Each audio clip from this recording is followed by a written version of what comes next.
yazi nje uhulumeni akasicabangeli thina. Yazi nje ngempela khaye siyivula indaba yeMakhwaphenies Association ngoba thina nje asibalwa kubantu. Buka nje namhlanje iValentine's Day ngisejimini, ezinye ingane zikhishiwe koma restaurant. Yindaba uhulumeni ukopela into zaphesheya. Bazi kahle ukuthi la eSouth Africa mangaka amadoda nomuntu oyedwa. Bangabe iValentine Day iba noma 2 noma 3 days. Because bayazi ukuthi ababaningi abantu besilisa bathandana nomuntu oyedwa. Manje ke thina so number 2 no number 3 hayi ke sigcina singazange size celebrate usuku lothando.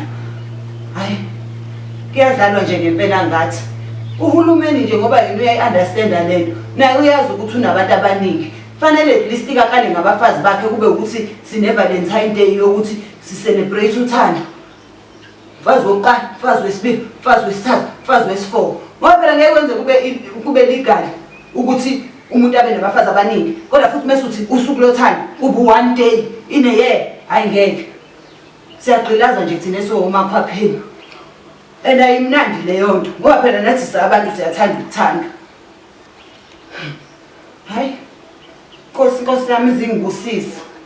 Ngelinye ilanga nami ngithola ukubi straight ukuze ngienjoy iValentine.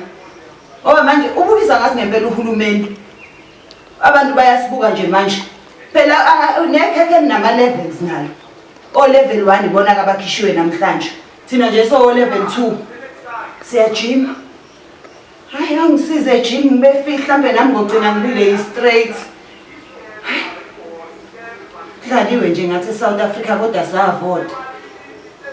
iMakhwaphenies Association nje ngiyabadinga uMakhwaphela bazojoyina sambisa ipetition eParliament ukuze nathi sithola amalungelo ethu.